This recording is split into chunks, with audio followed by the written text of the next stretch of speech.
దేశవ్యాప్తంగా petrol diesel ధరలను ప్రభుత్వ రంగ ఆయిల్ కంపెనీలు పెంచాయి.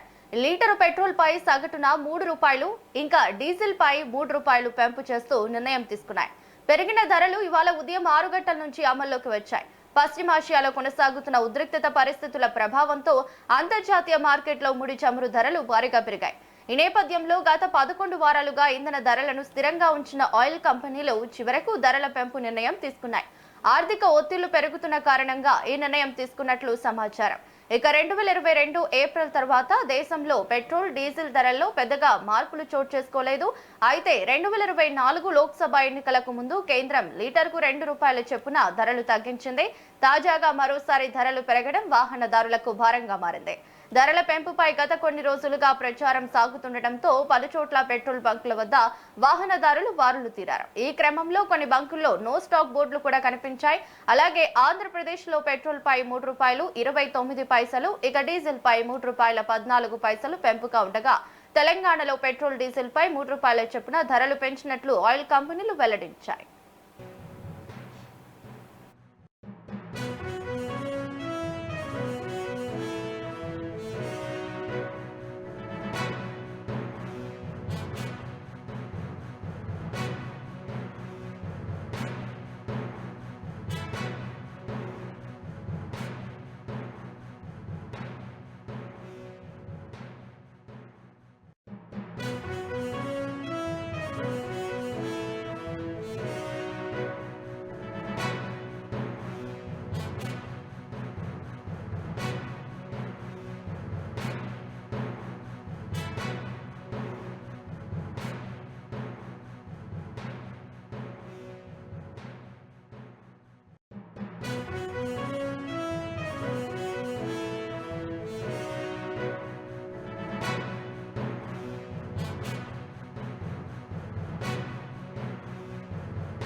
సగటున ₹3, డీజిల్ పై ₹3 పెంపు చేస్తూ నిర్ణయం తీసుకున్నాయి.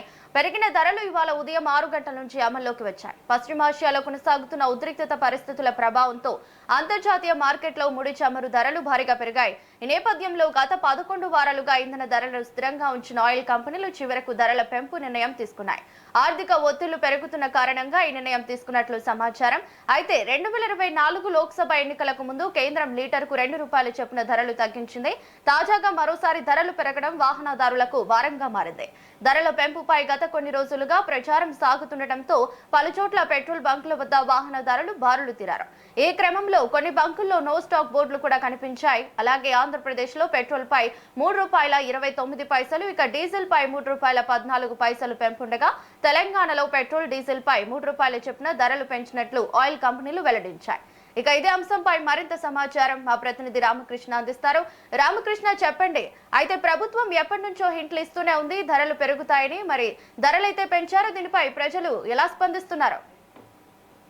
దేశవ్యాప్తంగా ఏదైతే ఊహించారో గత కొంతకాలంగా జనాలు గాని, రాజకీయ విశ్లేషకులు, రాజకీయ పార్టీలు గాని, ప్రతిపక్ష పార్టీలు కూడా ఏదైతే ఊహిస్తున్నారో 5 రాష్ట్రాల ఎన్నికల తర్వాత బాధెందుకు కేంద్ర ప్రభుత్వం, ధరలు బాధెందుకు కేంద్ర ప్రభుత్వం సిద్ధంగా ఉందని గత కొంతకాలంగా రాహుల్ గాంధీ ఆరోపణ చేసిన ఆరోపణలకు ఇవాళ చూసినట్లయితే అది నిజమవుతుంది అనేది కూడా ఉంది. గత కొన్ని రోజులుగా ఏదైతే ఈ ధరలు పెరుగుతాయి, పెట్రోల్ డీజిల్ ధరలు పెరుగుతాయని ప్రతిపక్షాలు ఆరోపించినప్పటికీ కేంద్ర ప్రభుత్వం ఆ ధరలు పెంచే ప్రసక్తి లేదు. ధరలు సామాన్యులకు అందుబాటులో ఉండే విధంగా తీసుకొని వస్తాము, ధరలు పెంచమని కుండబద్దలుగా చెప్పినప్పటికీ ఇవాళ చూసుకున్నట్టయితే మే 1వ తేదీన ఏదైతే కమర్షియల్ గ్యాస్ దాదాపుగా ₹1000 పెంచడం అప్పటి నుంచే స్టార్ట్ అయిందని చెప్పవచ్చు. అదే విధంగా మోడీ ప్రధానమంత్రి తొలిసారిగా తెలంగాణ రాష్ట్రానికి వచ్చిన తర్వాత ఆయన ఇక్కడ మాట్లాడుతూ ప్రజలు పొదుపును పాటించాలి, అదే విధంగా బాధ్యత ప్రజలపై ఉంది. దేశం ఆర్థిక పరిస్థితుల నేపథ్యంలో ఈ పశ్చిమాసియా దేశాల్లో నెలకొన్న ఆర్థిక సంక్షోభం కారణంగా జనాలు అందరూ సిద్ధంగా ఉండాలి. కరోనా సమయంలో ఏదైతే ఎదుర్కొన్నామో కరోనా విపత్తు ఏ విధంగా ఉందో అదే విధంగా ఇప్పుడు కూడా ఎదుర్కొనాలనేది ఏదైతే ప్రధానమంత్రి తెలంగాణ వేదిక పైన ఏదైతే చేశారో ఆ రోజు నుంచి కూడా ధరలు పెరుగుతాయి అనేది కూడా సామాన్య జనాల నుంచి అదే విధంగా రాజకీయ విశ్లేషకుల నుంచి కూడా చెప్తున్నమాట. ఏదైతే అదే విధంగా ఈ మధ్య కాలంలో 2 రోజుల నుంచి చూసుకున్నట్లయితే వ్యాపారవేత్తలు కూడా దాదాపుగా పెరుగుతాయి ధరలు. ఎందుకంటే ఆర్థిక సంక్షోభం నెలకొన్నది. ఇటు పశ్చిమాసియా దేశాలలో నెలకొన్న ఉధృత పరిస్థితులు, అదే విధంగా అక్కడ ఆయిల్ కంపెనీల దిగ్బంధము, అదే విధంగా సప్లై ఏర్పడిన ఇబ్బందుల కారణంగా తప్పనిసరిగా ధరలు పెరుగుతాయని చెప్పిన ఆ నేపథ్యంలోనే ఇవాళ ₹3 ఇట్లు పెంచడంతో సామాన్య ప్రజలకు ఇది భారంగా పడిందని చెప్పవచ్చు. ఇప్పటికే దాదాపుగా కమర్షియల్ గ్యాస్ పెరగడంతో రేట్లు పెరిగాయి. ఇటు హోటల్లో అదే విధంగా చిన్న టిఫిన్ సెంటర్లో ఎక్కడైతే ఇప్పటికే దాదాపుగా రేట్లు పెరిగాయి. అదే విధంగా ఇప్పుడు ఈ ధరలు పెరుగుతా మరింత రేట్లు పెరిగే అవకాశం కూడా ఉంది. అదే విధంగా ఏదైతే డీజిల్ పెట్రోల్ ధరల మీద రేట్లు పెంచడంతో ట్రాన్స్పోర్ట్ వాహనాలు ఏవైతుందో దానిపై పెద్ద భారం పడుతుందో ఆ ట్రాన్స్పోర్ట్ రవాణా సంబంధించిన వాటిని రవాణా చేసడంలో ఎక్కువ ఛార్జీలు వేస్తున్న నేపథ్యంలో దానికి సంబంధించి మిగతా వాటిపైన కూడా దీని భారం పడే అవకాశం ఉంది. కాబట్టి ఇప్పటికైతే సామాన్య ప్రజానీకానికి దీనిపై ధరలు పెరగడంతో వారికి చాలా ఇబ్బంది పడుతున్నారని చెప్పవచ్చు. ఎందుకంటే ఇప్పటికే గత కొంతకాలంగా వినిపిస్తున్నప్పుడు ఏదైతే పెట్రోల్ ధరలు పెరుగుతాయన్న ప్రతిసారి కూడా ఏదైతే సూచనలు వస్తున్నాయో దానికి అనుగుణంగా సామాన్య జనాలు పెట్రోల్ బంకుల దగ్గర వెళ్ళడం, వారి దగ్గర అక్కడ క్యూ కట్టడం కూడా చూస్తున్నాం. ఈ మధ్య కాలంలో పెట్రోల్ బంకుల వద్ద నో స్టాక్ బోర్డులు ఏర్పాటు చేయడం, కొన్ని బంకులు బంద్ చేయడం, అదే విధంగా కొందరు ఈ మధ్య క్రెడిట్ కార్డు కూడా పెట్రోల్ బంకులకు లేకపోవడం వల్ల చాలా బంకులు ఇప్పటికే మూతపడినాయి. అయితే ఇప్పుడు పెట్రోల్ ధరలు పెరగడం, అదే విధంగా వీరికి క్రెడిట్ కార్డు కూడా లేకపోవడంతో మరిన్ని పెట్రోల్ బంకులు కూడా మూతపడే అవకాశం కూడా కనపడుతుంది. దీనితో సామాన్య ప్రజానీకం పెట్రోల్ కు క్యూలు కట్టే అవకాశం పరిస్థితి పరిస్థితి కూడా ఏర్పడుతుంది. ఎందుకంటే పెట్రోల్ పంపులు చాలా మటుకు సిటీ అవుట్కట్స్ లో సిటీలో ఉన్న పెట్రోల్ పంపులు బంద్ చేస్తే ఉన్న పెట్రోల్ పంపులపై అదనపు భారం పడుతుంది. జనాలు కూడా ఎక్కువగా రద్దీ పెరగడానికి అవకాశం ఉంటుంది. కాబట్టి దీనికి ఎప్పటికైతే ఏదైతే క్రెడిట్ కార్డు లేదని పెట్రోల్ బంకులు దాదాపుగా చాలా బంకులు చిన్న బంకులు వాటిని బంద్ చేశారు. మిగతా బంకులు కొన్ని మాత్రమే ఓపెన్ ఉన్న నేపథ్యంలో ఇప్పుడు కూడా మరి ₹3 ధరలు పెరగడం నేపథ్యంలో ఏ విధంగా ఉంటుంది అనేది కూడా సామాన్య ప్రజానీకం అయితే భయాందోళన చేస్తున్నారు. అంటే ఓకే, ఈ పెట్రోల్ డీజిల్ ధరలు మాత్రం పెరుగుతాయా, ఇంకా ఏ ధరలు పెరుగుతాయి అనేది కూడా సామాన్య ఆందోళన చేస్తున్నారు. ఇప్పటికే బంగారం కొనొద్దంటున్నారు. అదే విదేశ ప్రయాణాలు ఖర్చులు తగ్గించుకోవాలని ఏదైతే ప్రధానమంత్రి చెప్పారో దానికి అనుగుణంగానే ఇప్పుడు కూడా పెట్రోల్ ధరలు పెరగడము, మిగతా ధరలు కూడా ఎఫెక్ట్ పడే అవకాశం అయితే కనిపిస్తుంది. కాబట్టి ఈ ₹3 ఈ రోజు నుంచి అమల్లో వస్తుంది. కాబట్టి పెట్రోల్ డీజిల్ ధరలు పెరగడంతో సామాన్యులు కొనుగోలు చేసే ప్రతి వస్తువు పైన కూడా దీని భారం పడుతుంది. ఇంట్లో వంట సరుకులు కానీ మిగతా ఏవైతే ఉన్నావో వాటిపైన కూడా ధాన్యం కొనుగోలు కానీ వీటన్నిటిపైన కూడా దీని భారం పడుతుంది. కాబట్టి ఇటు ట్రాన్స్పోర్ట్ తో పాటు మిగతా వాటిపైన ఎక్కువ భారం పడే అవకాశం ఉంది. కానీ సామాన్య ప్రజలకు ఇది పెద్ద పెనుభారం అని చెప్పదు. ఎందుకంటే ₹3 పెంచడం అనేది కూడా. తెలంగాణలో మోడీ పర్యటించినప్పుడే ప్రసంగంలో చెప్పారు పెట్రోల్ డీజిల్ వాడకాలు తగ్గించమని, ఈవీ వెహికల్స్ ని ఎక్కువగా ప్రిఫర్ చేయమని చెప్పారు. మరి ముందే ప్రభుత్వం ఫిక్స్ అయి ఉందా రేట్లు పెంచాలని? అది ఏదైతే గతంలో ఎన్నికల సమయంలో దృష్టిలో పెట్టుకొని ఆర్థిక సంక్షోభం పశ్చిమాసియా దేశాలు ఏదైతే ఇరాన్, అదే విధంగా అమెరికా ఇజ్రాయెల్ యుద్ధం ఎప్పుడైతే ప్రారంభమైన తర్వాత పెట్రోల్ డీజిల్ అక్కడి నుంచి బంద్ కావడము, ఏదైతే హెర్మజ్ జలసంధి ఏదైతే ఉందో దాని నుంచి పెట్రోల్ ట్యాంకులు బంద్ చేయడం నేపథ్యంలో అప్పటి నుంచే కూడా ప్రతిపక్షాలు రాష్ట్రంలో దేశంలో సంక్షోభం వచ్చే అవకాశం ఉంది కాబట్టి దానికి కేంద్ర ప్రభుత్వం ఇప్పటికే సిద్ధపడలేదు, దానికి సంబంధించిన నిల్వలు చేసుకోవడంలో వైఫల్యం చెందింది అని ఆరోపణలు చేస్తున్నారు. దానికి సంబంధించి ఇప్పటికే కేంద్ర ప్రభుత్వం ఒక ఏదైతే 5 రాష్ట్రాల్లో మన 5 రాష్ట్రాల ఎన్నికలు జరిగాయి, తమిళనాడు, పశ్చిమ బెంగాల్, అదే విధంగా మిగతా రాష్ట్రాల్లో ఎన్నికలు జరిగాయి. ఆ రాష్ట్రాలను దృష్టిలో పెట్టుకునే పెట్రోల్ ధరలు పెంచలేదు. ఏదైతే ఎన్నికల అనంతరము పెట్రోల్ ధరలు కంపల్సరీ పెరుగుతాయని ప్రతిపక్షాలు ఆరోపణలు చేసిన ఆరోపణలు కొట్టేశాయి. అయితే ఎప్పటి నుంచో పెంచేందుకు అయితే కేంద్ర ప్రభుత్వం సిద్ధంగా ఉంది.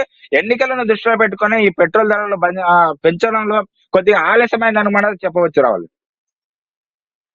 అయితే మరి రామకృష్ణ, ఈ ప్రభావం ర్యాపిడో నడిపే వాళ్ళు కానీ క్యాబులు నడిపే వాళ్ళ మీద ఎక్కువగా పడే అవకాశం అయితే కనిపిస్తుంది.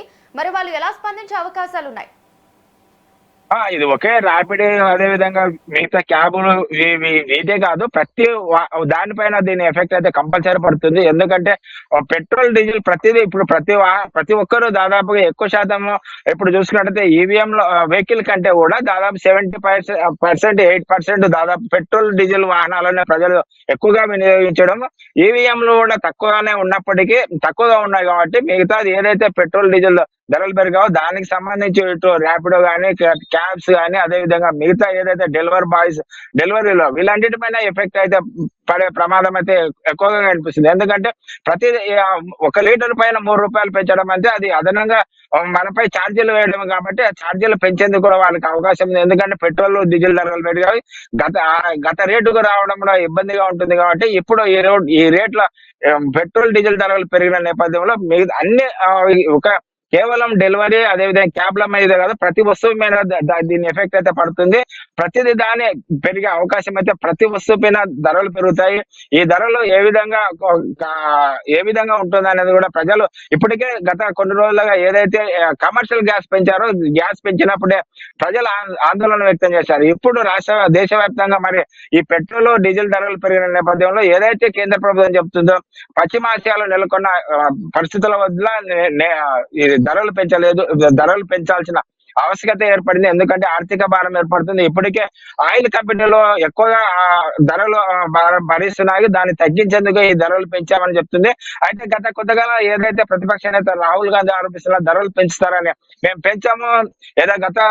ఏదైతే ఎన్నికల సమయంలో 2024 ఎన్నికల సమయంలో ₹2 డీజిల్ ధర, అంటే దీన్ని చూసినట్టయితే కేంద్ర ప్రభుత్వం ఎన్నికల ఉన్న నేపథ్యంలో వాటిని తగ్గించడం, ఎన్నికల అనంతరం ఏదైతే ఉందో దాన్ని పెంచడం మనకు స్పష్టంగా కనిపిస్తుంది. కాబట్టి ఎన్నికల ప్రణాళికలో భాగంగానే వీటిని పెంచకుండా ఉంచారు. ఇప్పుడు ఎన్నికల అనంతరం పెంచారు కాబట్టి ఇది సామాన్య ప్రజలకు పెనుభారంగా మారే ప్రమాదం అయితే కల్పిస్తుంది.